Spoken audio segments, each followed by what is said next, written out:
दोस्तों, हम लोगों को हमेशा लगता है कि पुण्य कर्म करने वालों को स्वर्ग की प्राप्ति होती है। स्वर्ग जाने का असली हकदार कौन है और वह कौन सा पाप है जिसे करने वाले मनुष्य को नरक जाने से कोई नहीं रोक सकता।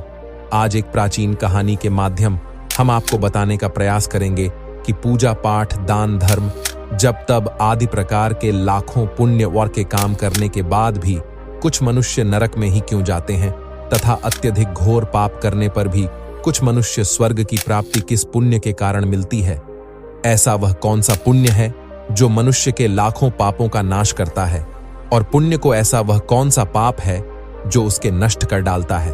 तो चलिए दोस्तों, बिना देरी किए शुरू करते हैं। नमस्कार दोस्तों, डे इंस्पायर्ड 744 यूट्यूब चैनल में आपका दिल से स्वागत है। एक समय की बात है, एक गांव में एक आदमी रहता था। उसे हर समय चिंता सताती रहती कि उसने अपने जीवन में कौन से बुरे कर्म किए होंगे जो इतना कष्ट भुगतना पड़ रहा है। वह अपनी रोजमर्रा जीवन से परेशान हो गया था। एक दिन दुखी होकर एक पेड़ के नीचे बैठा था। तभी उसका एक मित्र वहां आता है और उससे उसकी उदासी का कारण पूछता है। तो वह अपने मित्र से सब कह सुनाता है। तब उसका मित्र कहता है, भाई तुम चिंता मत करो, गांव से कुछ दूर एक महात्मा अपने आश्रम में रहते हैं, तुम उनके पास जाओ। जो भी उनके पास जाता है उसकी समस्या दूर हो जाती है। तब वह आदमी कहता है कि भाई अगर ऐसा है तो मैं आज ही उनके पास जाऊंगा। फिर वह आदमी उस महात्मा से मिलने के लिए निकल पड़ता है। गांव से कुछ दूर चलने के बाद उसे एक आश्रम दिखता है।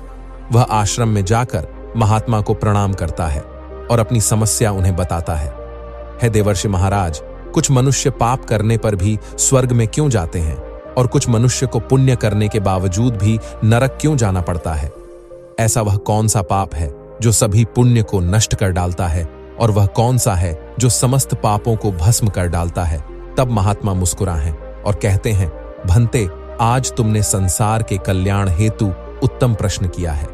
इसी संदर्भ में आज मैं तुमको एक प्राचीन कहानी सुनाता हूं, जिससे सुनकर तुमको तुम्हारे सभी प्रश्नों के उत्तर मिल जाएंगे। इसीलिए तुम इस कहानी को ध्यान से पूरा जरूर सुनना। वह आदमी कहता है महात्मा, आपके मुख से इस कहानी को सुनना मेरा सौभाग्य है। मैं इस कहानी को ध्यान से पूरा अवश्य सुनूंगा और इसका प्रचार करूंगा। शायद इससे मेरे जीवन में कुछ प्रभाव पड़े। महात्मा कहते हैं, पूर्व काल की बात है। मध्य देश के एक नगर में एक ही समय पर 4 व्यक्तियों की मृत्यु एक ही साथ हुई थी। वे सभी लोग विचारों में अलग अलग प्रदेश के रहने वाले थे। केवल संयोग से ही उन चारों का अंत एक ही समय पर हो गया था। एक ही समय पर यम के 2 दूत उन चारों को लेने के लिए आए थे। मरने वालों में एक तो किसी प्रदेश का राजा था, दूसरा बड़ा धनी व्यापारी था, तीसरा एक पूजा पाठ करने वाला पंडित था, और चौथा गरीब मजदूर था जो दिन भर मेहनत करके अपने परिवार का पालन पोषण करता था। और वे सभी मृत्यु के पश्चात यमलोक में पहुंच जाते हैं। यमलोक पहुंचने पर वहां का दृश्य देखकर वे सभी भयभीत हो जाते हैं। उनका अंग अंग कांपने लगता है। यमलोक में विशालकाय आकार वाले यमराज सुवर्ण से बने सिंहासन पर विराजमान होते हैं। उनके पास चित्रगुप्त बैठे होते हैं, जिनके पास सभी प्राणियों का लेखा जोखा रखा हुआ है। यम के दूत न आत्मा को आगे धकेल रहे होते हैं। कुछ मनुष्य जोर से विलाप कर रहे होते हैं, तो कुछ मनुष्य अत्यंत प्रसन्न होकर चल रहे होते हैं। स्वर्ग के द्वार से सुंदर प्रकाश दिखाई पड़ रहा होता है, तो वही नरक के द्वार से धधकती हुई अग्नि की ज्वाला दिखाई पड़ रही होती है। इस भयानक दृश्य को देखकर वे चारों एक दूसरे से बात करने लगते हैं और अपने पाप के विषय में चर्चा कर रहे होते हैं। उन 4 लोगों ने अपने जीवन में बहुत पाप कर्म किए हुए होते हैं, और उन सभी को यह जान पड़ता है कि अब वे चारों ही नरक में ही जाने वाले हैं। जब यमदूत उन चारों आत्माओं को लेकर यमराज के सभा में पहुंचे तो उनके सम्मुख जाकर खड़े हो गए। वे चारों सोच रहे थे कि कौन स्वर्ग जाएगा और कौन नरक में जाएगा। यमराज अपने आसन पर विराजमान नहीं हुए थे। उससे पहले ही चारों आपस में बातचीत करते हुए स्वयं को ही स्वर्ग का मिलना चाहिए। यह कहने लगे। सबसे पहले राजा कहने लगा, देखो, मुझे तो धर्मराज पक्का स्वर्ग में ही भेज, क्योंकि मैं एक विश्वविख्यात राजा। मैं अपने अनेक सदकर्मों से धरती लोक पर अपना खूब नाम कमा आया है। चारों तरफ लोग मेरे अच्छे कर्मों की चर्चा करते हैं। कभी भी कोई मेरे द्वार से खाली हाथ नहीं गया। जो भी आया मैंने उसे इतना दिया कि वह जीवन भर मेरा नाम नहीं भूल पाया है। हर तरफ मेरे नाम का यशगान हो रहा है। मेरे द्वारा लुटाए गए दान से लाखों लोगों को खाने को अन्न मिला और रहने को आसरा मिला।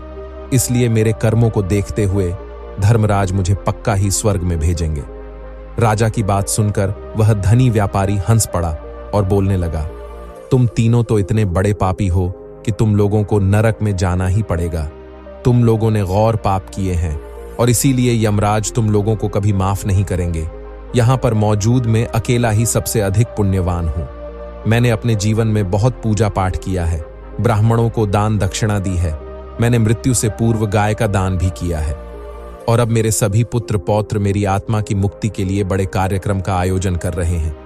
वे मेरे लिए श्राद्ध दान तर्पण कर रहे हैं, यज्ञ कर रहे हैं। इसीलिए मैं सबसे अधिक पुण्यवान हूं। मेरी 2 पत्नियां और 5 पुत्र हैं। इतने लोग मेरी मुक्ति के लिए उपाय कर रहे हैं। और हां, मैंने अपने जीवन में कभी कोई पाप नहीं किया है और जाने अनजाने में किए भी होंगे तो मेरे पुत्रों के श्राद्ध आदि के कार्यों द्वारा मेरे पाप भी नष्ट हो जाएंगे। मैं नित्य देव पूजा करता था, मंदिर जाता था, द्वार पर आए अतिथियों को भोजन कराता था। इसीलिए मुझे पूरा विश्वास है कि यमराज मुझे नरक में नहीं डालेंगे और मुझे मोक्ष की प्राप्ति निश्चित ही होगी। धनी व्यापारी की बात सुनते ही पंडित जी कहने लगे, अरे भाई, क्यों फिजूल की बातें कर रहे हो? स्वर्ग में जाना कोई आसान काम नहीं है। स्वर्ग में जाने के लिए दान के साथ पूजा पाठ करना पड़ता है। इसीलिए स्वर्ग में प्रस्थान तो मैं ही करूंगा, क्योंकि मैंने भगवान का खूब पूजा पाठ किया है। पूरा जीवन मेरा पूजा आराधना है। मेरे शुभ कर्मों के कारण मेरे लिए ही धर्मराज स्वर्ग का दरवाजा खोलेंगे। यह बात मैं अच्छी तरह से जानता हूं। जब इस प्रकार तीनों ने अपनी अपनी बातें की और अपने अपने विचार रखे, फिर वह तीनों लोग उस चौथे व्यक्ति मजदूर की ओर की देखते हैं कि अब यह क्या कहता है। क्या इसने भी कोई अच्छा काम किया है या नहीं, या फिर इसका पूरा जीवन मजदूरी करते हुए दूसरों के अधीन रहकर ही बिता है। दूर उन सब की बातों को चुपचाप नीचे नजरें झुकाए खड़ा सुनता रहा और वे तीनों बड़े गर्व से अपनी प्रशंसा झूठे थे। तभी धर्मराज अपने साथी चित्रगुप्त के साथ दरबार में हाजिर होते हैं। चित्रगुप्त के हाथों में एक मोटी सी किताब थी जिसमें समस्त प्राणियों के कर्मों का लेखा जोखा लिखा था। धर्मराज अपने आसन पर विराजमान होते हैं। उसके बाद चित्रगुप्त ने राजा को अपने पास बुलाया और उससे पूछने लगे कि तुम बताओ, तुम तो धरती पर बड़े ही विख्यात राजा थे। तुमने अपने जीवन में कौन कौन से शुभ कर्म किए हैं तथा कितने लोगों को दुख दिया है, कितने लोगों का भला किया है। मैं अपनी पुस्तक में देखकर यह फैसला करूंगा कि आप स्वर्ग में जाने के अधिकारी हैं या नहीं। तब बड़े गर्व के साथ राजा अपने कर्मों को बताता है मुनिवर, मैं एक बहुत बड़े राज्य का स्वामी था। मेरा राज्य बड़ा ही समृद्ध और खुशहाल था। मेरे राज्य में दिन गरीब लोग बहुत ही कम थे। सब मेरी छत्र छाया में बड़े आनंद के साथ जीवन यापन कर रहे थे। मैंने अपने राज्य के लोगों किसी चीज की कमी नहीं होने दी। मेरे यहां हर भूखे को भोजन मिलता था। लाखों की धन मोहर उन्हें रोज दान में दी जाती थी। प्रजा के लोग मुझसे बहुत खुश रहते थे। दिन रात में यही मेरे जीवन के अच्छे कर्म हैं। राजा की बात सुनकर चित्रगुप्त ने अपनी पुस्तक उठाई और उसमें देखने लगे। पुस्तक में देखकर उन्होंने राजा को बताया कि तुम जो कह रहे हो वह बिल्कुल सत्य है। तुमने अपनी प्रजा बहुत सुख दिया है, परंतु इसके साथ साथ तुमने बहुत बड़ा अपराध भी किया है। तुमने अपनी राज्य की सीमा को बढ़ाने के लिए जितने युद्ध लड़े हैं, उन युद्धों में हजारों लाखों की संख्या में सैनिकों ने अपनी जान गंवाई है। उन सब की मृत्यु का कारण तुम बने हो। उनके परिवारों को, उनके बच्चों अनाथ करने वाले तुम हो। उनके स्त्रियों को विधवा बनाने वाले भी तुम हो। उनकी मां की गोद भी सुनी करने वाले तुम हो। तुमने अपने ही सैनिकों के हजारों परिवारों को हमेशा दुख दिया है। युद्ध लड़कर राज्य बढ़ाने से अच्छा था कि तुम अपने पड़ोसी देशों से मित्रता करके उनके साथ व्यापार बढ़ाते। आपका राज्य तब भी समृद्ध और संपन्न रहता। तुमने अपनी प्रजा को नहीं, सैनिकों को सुखी बनाया है, इसलिए तुम स्वर्ग के अधिकारी नहीं हो। यह बात सुनकर राजा चुपचाप पीछे हो गया। उसके बाद चित्रगुप्त ने व्यापारी से पूछा, आपने धरती पर कौन कौन से अच्छे कर्म किए हैं? तब व्यापारी कहता है, हे भगवान, मैंने धरती पर जितना धन कमाया उसका आधा भाग अच्छे कामों में लगाया। लाखों लोगों को भोजन कराया, कई आश्रमों को दान दिया है, कई बेघर लोगों को अपने धन से भर दिया है, कई शहरों में मंदिरों का निर्माण कराया है, कई जगह पर धर्मशालाएं बनवाई हैं, प्रत्येक तीर्थ में भंडारे करवाए हैं। यही मेरे जीवन के अच्छे कर्म हैं। व्यापारी की बात सुनने बाद चित्रगुप्त ने अपनी पुस्तक खोली, जिसमें उसके जीवन के सारे अच्छे बुरे कर्म लिखे हुए थे। फिर यमराज कहते हैं, अरे दुष्ट, तूने जो पाप किया है वह तो उन चारों के पापों के सामने कुछ भी नहीं है। तेरे एक पाप के कारण तेरा सारा पुण्य फल नष्ट हो गया है। यदि तूने यह पाप नहीं किया होता तो तू स्वर्ग में जा सकता था, लेकिन तूने यह जानबूझकर किया है, इसीलिए तुझे नरक में अवश्य जाना पड़ेगा। इतना सुनकर वह धनी व्यापारी बोलता है धर्मराज, इन चारों ने भी किए हैं। वह तो मैंने भी किए हैं, बल्कि उनसे ज्यादा किए हैं। फिर भी मैंने ऐसा कौन सा पाप किया है जो मुझे नरक में भेजा जा रहा है? यमराज कहते हैं, हे याद कर, तूने उस अबला विधवा नारी पर गलत लांछन लगाया था कि उसने तेरे घर पर चोरी की है, और इसके साथ ही तूने उसके ऊपर कई अन्य गलत लांछन लगाए थे।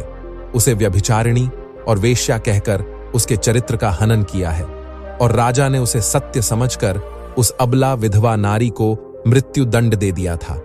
मनुष्य ब्रह्म हत्या, चोरी, मदिरापान आदि प्रकार के घोर पापों से भी प्रायश्चित करके मुक्त हो सकता है, किंतु दूसरों पर गलत ला न लगाने पर कोई प्रायश्चित नहीं है। जो दूसरों पर गलत आरोप करता है, सत्य जानकर भी दूसरों झूठ कहकर उनके पर दोष डालता है, वह तो सबसे बड़ा पापी है। उसके द्वारा किए गए सभी पुण्य नष्ट हो जाते हैं। इसीलिए तूने जितने भी पुण्य किए हैं वे सभी उसे एक पाप के कारण नष्ट हो गए। तुमने धरती पर जो दान धर्म किया है वह तुमने उस पैसे से किया है जिसको कमाने के लिए तुमने बहुत झूठ बोला। तुमने ठगी की है, कई चीजों में मिलावट करके बेचा है, नकली चीजों को असली के दाम में बेचा है, कितने व्यापारियों को रास्ते से हटाया है। तुम्हारे इन कर्मों से अनजाने में कितने लोग बीमार होकर मर गए हैं, कितनों ने आत्महत्या कर ली, कितनों की मेहनत का पैसा तुम्हारे पास चला आया। उन सब लोगों की बद्दुआ तुम्हारे साथ है। तुमने जो कुछ भी अच्छा काम किया है वह कर्म शून्य हो गया है, इसलिए तुम्हारे पास भी तुम्हारा कोई शुभ कर्म नहीं है। तुम स्वर्ग में जाने के अधिकारी नहीं हो। चित्रगुप्त की बात सुनकर व्यापारी भी बड़ा उदास होकर पीछे हो गया। उसके बाद पंडित को आगे बुलाया और पूछने लगे, तुमने अपने जीवन में कौन से अच्छे कर्म किए हैं?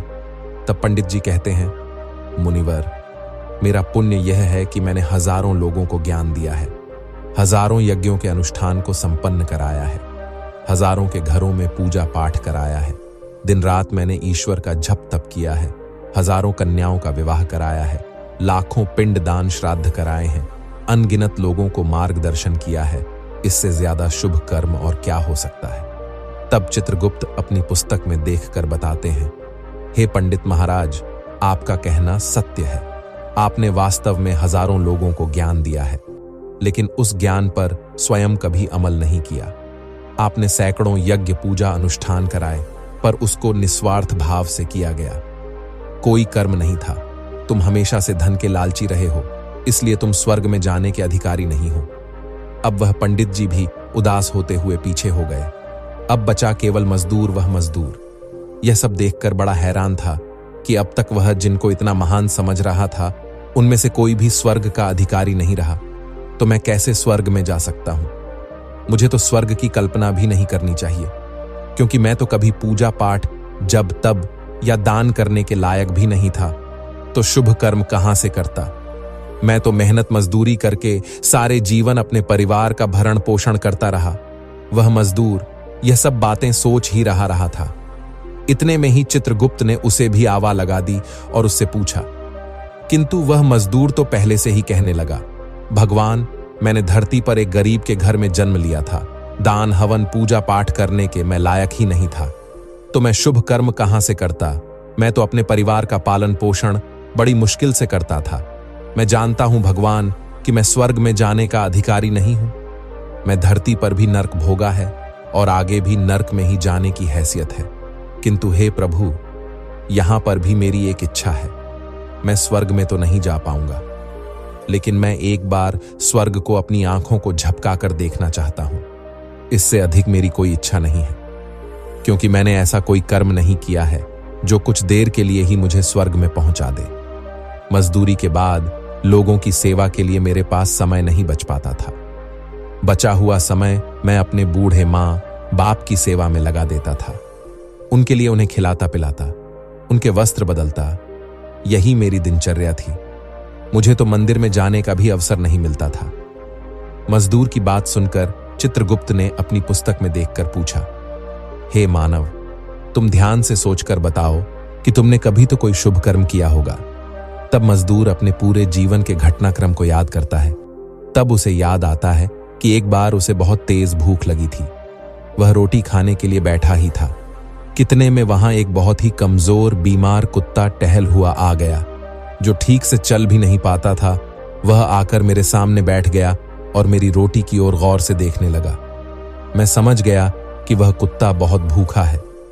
मेरे अंदर से आवाज आई कि बेजुबान जानवर को छोड़कर तू अकेला कैसे खा सकता है। मैंने वह रोटी स्वयं न खाकर उस कुत्ते को खिला दी। उस दिन मैंने पूरे दिन भूखे पेट रहकर ही काम किया था।